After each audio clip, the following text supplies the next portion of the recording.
What is up guys, MysticDelphox here, and I'm going to bring you the first ever video in my new deck profile series. This is a series where what I'm going to do is I'm going to show you guys some decks that are either top tier, have potential, or are just pretty cool to play with. I'm going to do a full detailed review of them. So as you guys have probably noticed already, I do have a band-aid on my finger, and that's actually a result from messing around with some food and culinary today and accidentally cutting myself. But never fear, the show must go on, and today I'm going to show you my personal favorite deck. Now this is the deck that I use whenever I go to tournaments, whenever I go to leagues, want to hang out with friends and play with more competitive decks. This is the deck that I use. And you can see right at the top there, it's a M-Gardevoir EX. So that probably gives away the fact that it's a fairy deck. So without further ado, I'm going to jump into it. So the first cards off the top here I'm going to show you guys are M-Gardevoir EX. So I'll set the normal one there.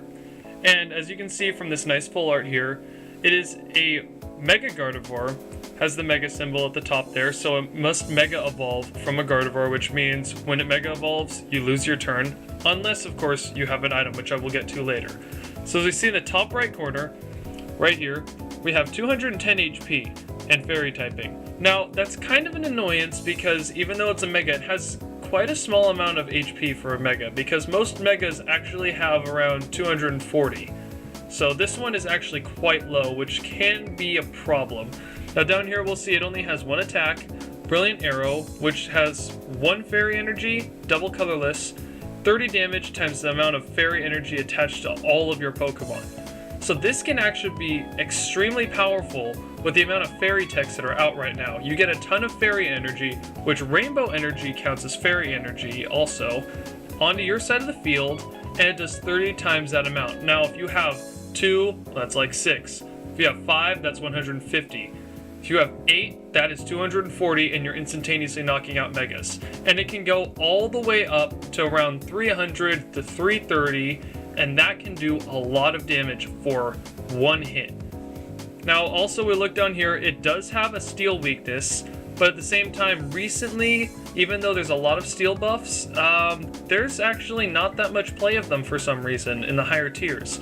I'm not quite sure of this, but maybe it's just because the steel techs take so long to build up. They just can't hold up to this, and I have found that to be a fact. I've played against a number of steel decks with this deck alone, having no techs to counter a steel deck, and this can actually set up so fast that it can wipe out any Mega Aggrons that come across it before they even set up. So next, of course, you can't have a Mega without its base. We've got two Gardevoir EX here. So Gardevoir EX, pretty basic EX Pokemon, 170 HP, fairy type, same weakness, resistance, retreat cost. It has its first attack of Life Leap, which does 20 damage, and you heal from the Pokemon the same amount of damage you did to the active Pokemon. Very few instances where this becomes really useful, but it can be useful in, let's say, you know, if you're going up against a Seismitoad deck with Crobats in it, someone just threw a Golbat down and did some damage, you could just move one energy straight onto the Gardevoir EX, heal that right off. Also, Shining Wind does come useful, because when you come against a steel deck like I mentioned before, Shining Wind does 100 for 3 fairy energy, and during your opponent's next turn this Pokemon has no weakness. So, there you go. Perfect steel counter right there. Okay, not perfect, but it actually does do a solid amount of damage, and it prevents any extra damage from a steel type. So the next Pokemon we have coming up is Florges EX. Now, when this first was announced, it was really iffy. I mean, it doesn't seem all in of itself to be that good. I mean, it's got its first attack of Lead, which is a pretty cool attack. It's 1 fairy energy, and you search your deck for a supporter card, reveal it, and put it into your hand. That's actually kind of cool, especially now that, Seismitoad is blocking all kinds of items and you're battling against it. So being able to grab a supporter and then just like jump right in, grabbing more cards, everything like that, that's actually pretty useful to jump on. Now, where this also runs into a snag where most people think is with the attack Bright Garden. Bright Garden for a fairy and a colorless does 20 damage times the number of fairy and grass Pokemon you have in play. Now, starting right off, you're thinking, well, even with a full bench of nothing but fairy or grass, this is only doing 120. Yes, it's only doing 120, but it's doing 120 for 2 energy. Now, if you're thinking about in terms of going against a Seismitoad, this is actually a great Seismitoad counter. You could lead twice right at the beginning, and then throw down a couple fan clubs, fill up your entire bench, get Xerneas out there, pull out 2 fairy energy out of your deck. Even if the toads start smacking them off with Quaking Hammer, or not Quaking Hammer, Enhanced Hammer if it's like a double colorless or a rainbow, or attacking with Crushing Hammer with a coin flip, getting some lucky coin flips on that, you only need 2 energy, and it'll take 2 turns to attack it for 120, while it's only dealing at max 50 damage to you. So this is actually quite a nice toad counter. The only downside would be the minus 10 HP, 160 HP for an EX. That doesn't seem like a whole lot, but it actually can be quite bad. A lot of the time when you're dealing damage, you're dealing around even numbers. So if you're hitting for 80 twice, it's a solid knockout, where against most other things, such as a Gardevoir EX or a Xerneas EX, that's going to require 3 turns to knock it out. So I think it's worth it. And it's actually a solid toad counter, so that's why I keep at least 1 in my deck. So the next Pokemon we have here is Xerneas EX. Now this is actually a pretty nice card. It's got 170 HP, and also it starts out with its first attack, Breakthrough, for 1 fairy and a double colorless, 60 damage, and then it does 30 damage to a bench Pokemon on your opponent's bench. Now, that may not seem like a lot, but if you're thinking in terms of maybe going against an Execute or something, maybe a Night March that has low HP Pokemon on the bench, this is doing a lot. 1 attack will knock out a Joltik from a Night March deck and an Execute from an Executor deck. And also 2 hits, that's a Pumpkaboo. You could hit 1 Pumpkaboo for 60, have 30 on 1 on the bench, and then add another, you're taking 2 prizes. And adding on to that, X-Blast for 1 more fairy energy does 140 damage. It can't use X-Blast during the next turn. That's 140, it could be better. If it was 150, a Muscle Band would definitely help it. It'd be knocking out big EXs in 1 hit. But it's good enough to take down some of the smaller EXs and some really heavy Stage 2 Pokemon. So the next card I have is actually one of my personal favorite cards. This is one of the decks that I first started out with, a Mewtwo EX. Now this is quite a nice card because it's very, very versatile. It can fit in pretty much any deck because X-Ball does 20 damage times the number of energy attached to this Pokemon and the defending Pokemon. Now, takes 2 colorless, and the good thing about a Mewtwo in this deck as opposed to an Yveltal, which is the same thing but adds 20 more damage, you don't need to have Rainbow in this deck at all, which I don't. I have a number of Fairy Energy in here, and you can just Fairy Transfer, move them all up to this Mewtwo EX, and this thing can start dealing some knockouts. This is actually the other Toad counter I have in here, because, you throw a DCE on a Seismitoad, if you get 4 energy onto this, that's around 120 damage. It's dealing the same thing that Florges EX is dealing. Not to mention, it's just a cool Pokemon. I mean, who doesn't want to have a Mewtwo in their deck? I mean, seriously, it's awesome. Alright, so moving on from a lot of our big hitters, we're going to move into the techs now. So the first techs we have are Xerneas, basic Xerneas cards. Now, I only run 2 in my deck personally because I only find myself really needing 2. A lot of the time people will run 3, just like they'll run a 3/3 line of Aromatisse, but I actually run bare minimum so I can run more other types of tech cards. And I find it to work quite well. So Xerneas has 130 HP, Fairy type, and Geomancy. You choose 2 of your bench Pokemon. For each of those Pokemon, search your deck for a Fairy Energy card, attach it to that Pokemon, and then shuffle your deck afterward. That is a very, very solid attack to pair up with Gardevoir EX to Mega Gardevoir. Because you're choosing 2 Pokemon on your bench and attaching 1 to each. Now you cannot, if you only have 1, attach 2 to 1. That's the one downside to it. But in all honesty, when you run a number of Pokemon Fan Club, you really don't need to worry that much about having only 1 Pokemon at your bench. The Geomancy is a very powerful move, and especially when you have Aromatisse in play, you can move that energy around as often as you like onto however many Pokemon. I mean, you could build up Mewtwo to do maybe like a solid 200 damage. Xerneas EX, you just move some energy onto that after 2 turns and you can start dealing with X-Blast. It's very good. Now on top of this, aside from just being a tech, it does have Rainbow Spear, which does 100, requires 2 Fairy and 1 colorless, and you discard an energy attached to it. Now, That's not an attack that you would want to use in a normal situation because you don't really want to discard energy, but think of this. When you have a lot of Pokemon these days that have Safeguard, now even though all the Safeguard Pokemon are on that cusp waiting for the next rotation to be kicked out, they're running really heavy these days. A lot of decks have at least one or two per Suicune or Sigilif, and that will prevent all of your attack damage from any of your EXs that are dealing massive damage. So of course, if you don't know what Safeguard does, it prevents all effects of attack, including damage done to it by any EX Pokemon. That's very powerful. I used to run one Suicune in here before I decided against it and went with my Florges, because this can actually wipe out either Sigilif or Suicune in just one hit, and then you don't have to worry about them anymore. Now you probably will be giving up the energy, which is the sad part, because you'll be discarding, and most likely another big EX will come in to sweep it, but that's why you run a lot more counters, and that is why I am only running 2, so I can have more techie counters to that in here. So next up on the list are Aromatisse and Spritzy. Now I'm going to do these two together because Spritzy, there's not much to it, you only need it to evolve it, so I'll just set those down for now. But Aromatisse is one of the key factors of this deck, and this is the reason that I love this deck so much. Well, this and the Fairy Garden Stadium. But what this Aromatisse's ability is Fairy Transfer. As often as you like during your turn, before you attack, you may move a Fairy energy attached to one of your Pokemon to another of your Pokemon. This creates extreme amounts of versatility within your deck.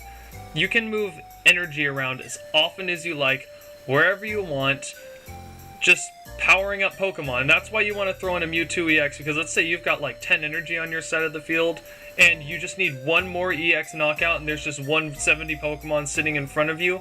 You just move all of that energy onto that active Mewtwo, deal 200 damage, that's game. That's it. On top of that, it also works with such as Rainbow Energy. Now, I keep referring to Rainbow Energy due to the fact that it works with Fairy Transfer, and there is another deck that I do really like but I do not run, which is a versatility deck, where basically you run 4 Rainbow Energy, and you just treat them around as Fairy Energy, and you use them to use the type advantaging against people, which is a very strange tactic in this day and age for the TCG. You see it all the time in the VGC, but the TCG is different. It's a trading card game. You're oriented towards playing more for power and just your own individual strategies versus theirs, rather than using type advantage. So versatility really does throw people off when they're facing it because they're not prepared for it. And that's one thing I did really like, but I enjoy personally Mega Gardevoir more. So this Aromatisse is going to be moving around mostly Fairy Energy just themselves rather than Rainbow. But yeah, very nice and very important card to the structure of this deck. So the next Pokemon I'm going to show you is the Slurpuff line. So first, you have a Swirlix. Yeah, you know, it's okay. And then Slurpuff. So the only reason I'm running Slurpuff is for its ability Sweet Veil. Each of your Pokemon that has any Fairy Energy attached to it can't be affected by special conditions. So, you know, in most cases, most people would probably be running more of a versatility set where you have 2 Rainbow, and you'd be running with a Virizion EX, which would use the Grass advantage, but I feel like it's easier in this deck setup that I have here to just run Slurpuff because there's so many Fairy Energy, and these days with so many Enhanced Hammers and Crushing Hammers running around thanks to Seismitoad, you're definitely going to want something a lot more versatile than that. So yes, this is kind of a big problem with the fact that it's a stage 1 and it does 90, but at the same time, most of the time most people forget it. They just think it's bench space, and they're like, oh, you know, I see a Slurpuff there, it's preventing this, and they don't think about it until it's actually a problem. And that's where you catch them, because they'll be thinking about all kinds of other tactics, they'll totally forget about the Slurpuff, and then they'll realize it's there, and everything they were planning isn't going correctly, and they have to backtrack to figure out how to get that thing out of play so that they can deal more damage. That's where you catch them, and then that's why I like this Slurpuff a little more than a Virizion EX. So the next cards coming up are going to be trainer cards, and I'm going to actually push through these a little faster than I was the Pokemon cards, because you guys should already know how most of these work, and I'll just explain their basic role in the deck, unless they have specific significance to how this works, which will come up again later. So the first that are coming up are Episoda, which allow you to instantaneously evolve any Pokemon that's on your bench, as long as it's not your first turn or it wasn't placed down that turn. So these are pretty simple, straightforward, just to evolve Aromatisse, Slurpuff, and especially if there's a Spirit Link on Gardevoir EX, instantaneous Mega Evolution without losing your turn. Pretty nice. Next one's coming up are actually 2 VS Seeker. So I am only running 2 of these, and you can see there's a nice foil one here, and this is actually an original from the 3rd gen VS Seeker that this was reprinted off of. But I only run 2. I would like to run more, maybe around 3, but there's just no room in the deck. But these are very important because they prevent decking out, and they can be used again and again in terms with Lysander's Trump card to recycle any energy you may have lost. So I'm going to put those there. And then next, I'm going to run 2 Ultra Ball. Pretty basic. Need them to find the Pokemon that you want when you need them. Give up some, other cards in your hand that you don't need, discard them. Pretty simple. Now, here's a card that actually is one of the main focuses of the deck. So Max Potion, it deals all damage from one of your Pokemon, then you discard all energy attached to it. Now this is I run 2 of these, but this is run in this deck purely for the fact that you can Fairy Transfer off any energy that are attached to the Pokemon, play down a Max Potion, fully heal it, and move all the energy directly back. It is one of the most solid ways to keep your deck running and continuing on through all the damage that it can absorb and just tank everything. I don't know how many times that I've got a Xerneas out there pulling out Geomancies. It's almost about to be knocked out. All you do is Fairy Transfer, Max Potion, transfer 1 more back on, and continue on, and there's nothing they can do to stop you. The only problem, of course, that they can stop you is just Toads. But again, you have to be fast with your counters so that the Toads do not prevent your item lock. So the next thing, 1 energy retrieval, just because if an energy goes out, it's definitely important to try to have ways to get it back in. Now normally the other ways that this deck tends to run is VS Seeker and Lysander's Trump card, but an energy retrieval, being able to Skyla for 1 or just pulling 1 and being able to grab 2 energy out, that's a really nice option. And that's one that I find extremely important, which is why I run this, because it can support the deck a lot. Also, Professor's Letter, just in case your Xerneas isn't yet set up or you need some energy for your Xerneas, running across one of these or using a Skyla to grab 1, pretty nice. Now one of the other things I've come across, I do like to play expanded formats a lot, so I do run into Garbodors every now and then, which is kind of strange, but it's fun. So I run 1 of these to counter those, and also I've noticed that recently there's a lot of decks using a lot more tools. So while this may not be specifically important to this deck just in itself, it's nice to run 1 just in case you come across someone who's got a lot of tools in play and you just love to Startling Megaphone everything off, especially if it can prevent something from Mega Evolving. So next I'm going to show you are going to be the more special item cards. So the first one are going to be the Gardevoir Spirit Link tools. So of course, these are definitely needed if you're running any Mega. Now a lot of the time, the general rule is anytime you run a Mega, you want to run 1 Spirit Link per Mega. So I'm running 2, so definitely I have to have 2 Gardevoir Spirit Link in here. And yeah, it's imperative to have 1 on so you don't lose your turn. There are very few situations where it's okay to lose your turn, and even then, it's a lot nicer to not lose that turn, so you want to make sure you're able to get these out. Now the last item I'm going to be showing you is the Ace-Spec Computer Search.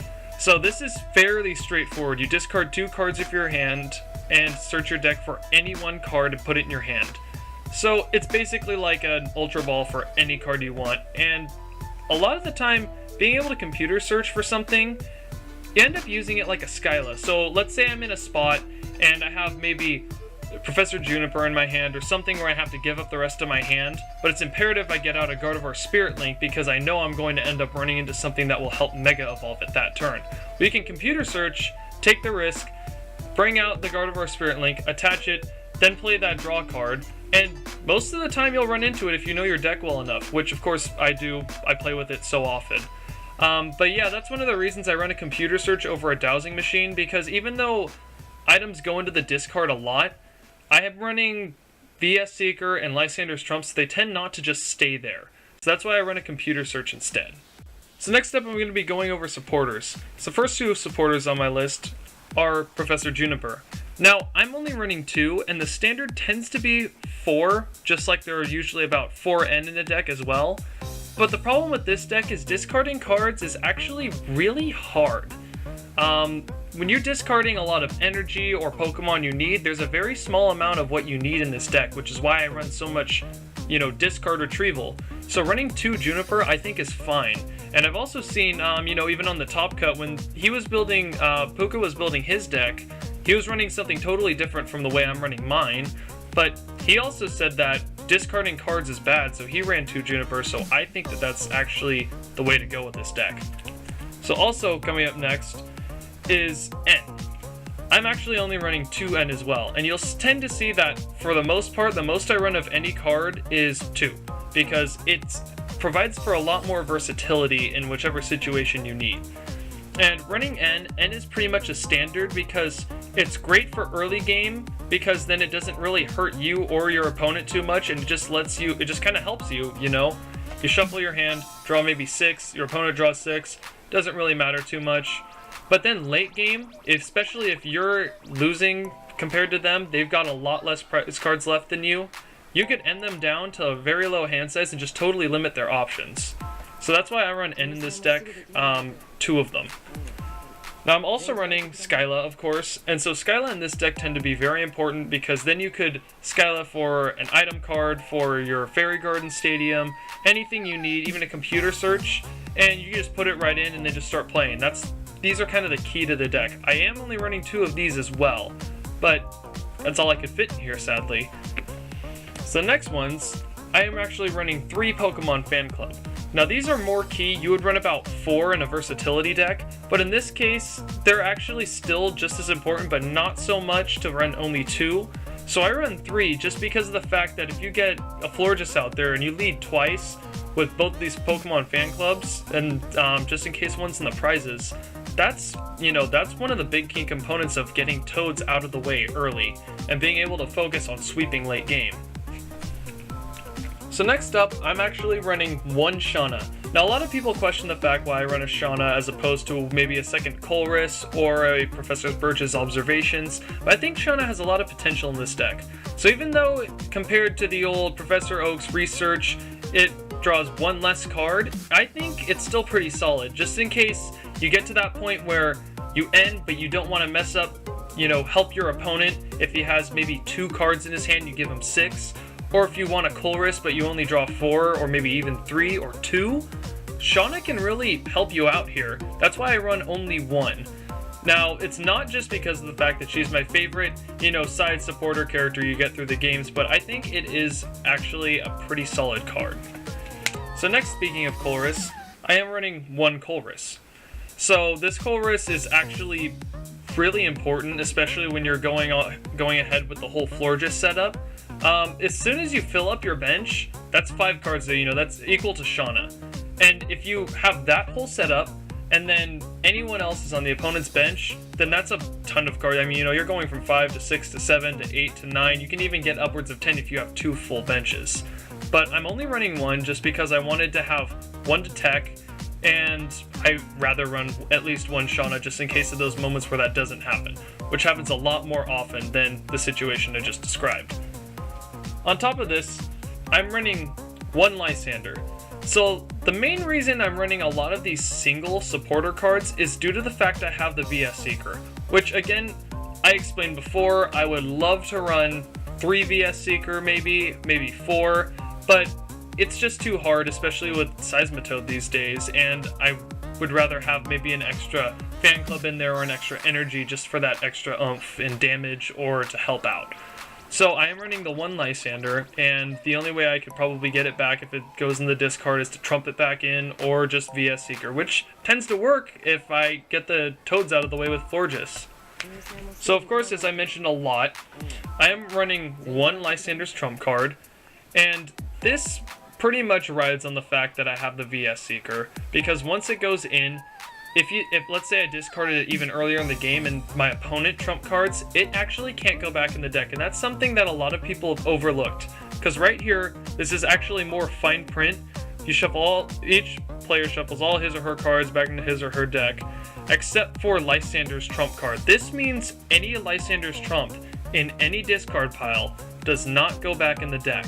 So the only way this is going to be used again is if I have VS Seeker. So that's where the whole correlation comes in, and that's why I tend to run, I would intend to run more VS Seeker, but I tend to make it through. And so our last supporter on our list is my personal favorite card I've ever owned, this Full Art Teammates. This card is amazing. So you can only play this after your opponent has knocked out one of your Pokemon. You just search your deck for up to 2 cards and just put them in your hand. My favorite thing to do with this, keep a Gardevoir on the bench, have enough energy to get ready to retaliate, pull an energy off, leave Xerneas for bait. Once it gets knocked out, pull up a Gardevoir, Spirit Link Mega, and then move everything back on and just sweep from there. It's one of my favorite tactics, and I love to look at the expressions on my opponent's faces when I pull this over on them. This is definitely one of the best combinations of cards that's ever existed with Megas. So lastly, on the terms of trainer cards, I'm going to go a little in-depth with the Stadium card Fairy Garden. So just to explain how important this is, I'm running 4. I'm running 4 of a Stadium card, 4 Fairy Garden, because they are that important to this deck. So what they say is each Pokemon that has any Fairy energy attached to it, both yours or your opponent's, has no retreat cost. This is extremely important to this deck's versatility factor, because with this and also in pairing with Aromatisse, you can move energy wherever you want and retreat to whichever Pokemon you need when you need them.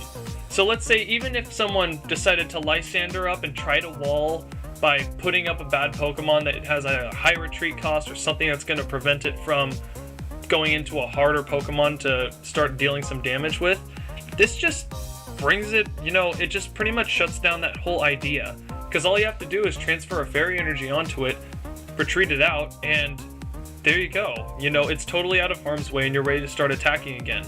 So if these are shut down, it can be a big problem to the deck, because then that also leads to discarding more energy if you need to get something out.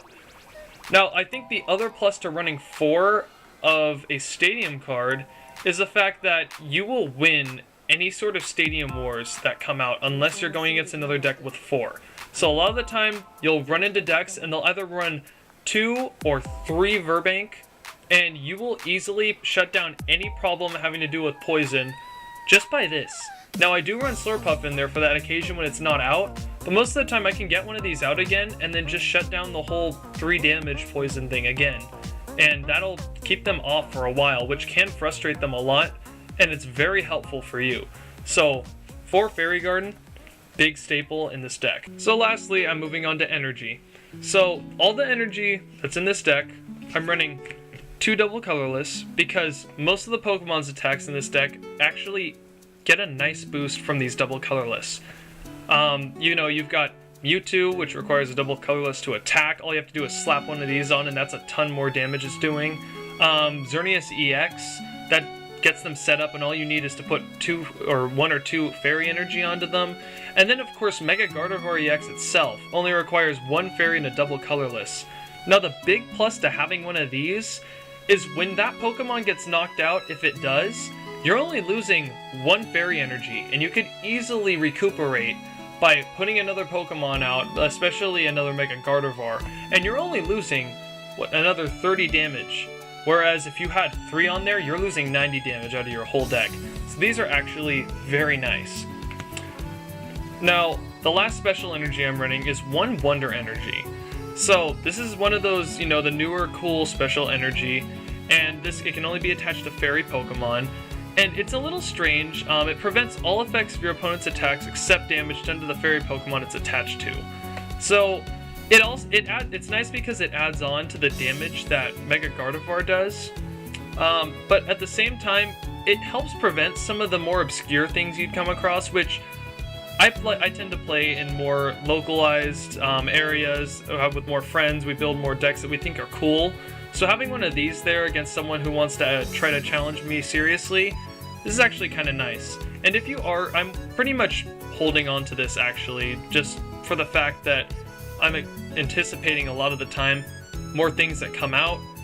They're probably going to have more side effects other than just damage like they're doing right now. So Wonder Energy would probably help out in that situation. And then of course for my Fairy Energy, I'm running 1, 2, 3, 4, 5, 6, 7, 8, 9, 10. 10 straight Fairy Energy. If I get all of these out in the field, that's 300 damage. With that, 330. Pretty straightforward, pretty good reason. And also, even if you get out maybe 1 Fairy Energy and then 1 is in the prizes, that leaves you 4 turns to Geomancy. It's actually a pretty nice number, because if you put an odd number in there, then that can lead to some frustration where you wouldn't want a Geomancy. And if you just have, you know, if you're counting on using Wonder Energy, that'd be kind of hard to pull out of the deck, because you need something maybe like Computer Search. That's the only thing that you could really use to search for it other than just drawing it. So there's the full profile for my personal fairy deck, guys. This is definitely my favorite deck to play with. I have the most enjoyment out of it. I actually like a lot of the Pokemon, and Fairy, believe it or not, is my favorite type. So of course, all of these coming together just leads to this deck being my all-time favorite deck that I've ever had and I ever enjoy playing with, and it's actually quite competitive. I've been able to stand up to a lot of people who are running the higher tier decks that have been winning regionals and states this coming year, and I'm quite impressed with it. It's not, you know, you're not seeing a lot of Fairy play in actual regionals and areas and stuff, but it holds out pretty well, I think. So without further ado, I'm going to transition this over and I'm going to show you guys what an actual battle with this deck looks like.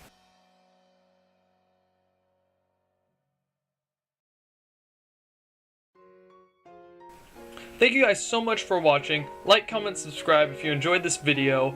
And yeah, expect this to be a series, because making these deck profiles is very informative and it's actually very fun for me. I really enjoy going in depth with all the stats and everything involving how these decks work. Also, special thanks to Mewmore. If you like all this awesome music, that's all the music that he's been making. You can check out his channel in the description below, and yeah, you should definitely go check this guy out. He makes some awesome stuff, some of the best remixes I've ever heard involving Pokemon music, ever. His music is really interesting because you can definitely tell what places and songs and everything from which games it's from, but it's also got this really nice and cool feel to it that just kind of changes the idea, or the sound of it, but keeps the idea. It just, you can feel it, and it just, yeah, it's really awesome music, so you guys should definitely check him out. But yeah, thanks for watching again, and this is Delphox, signing out.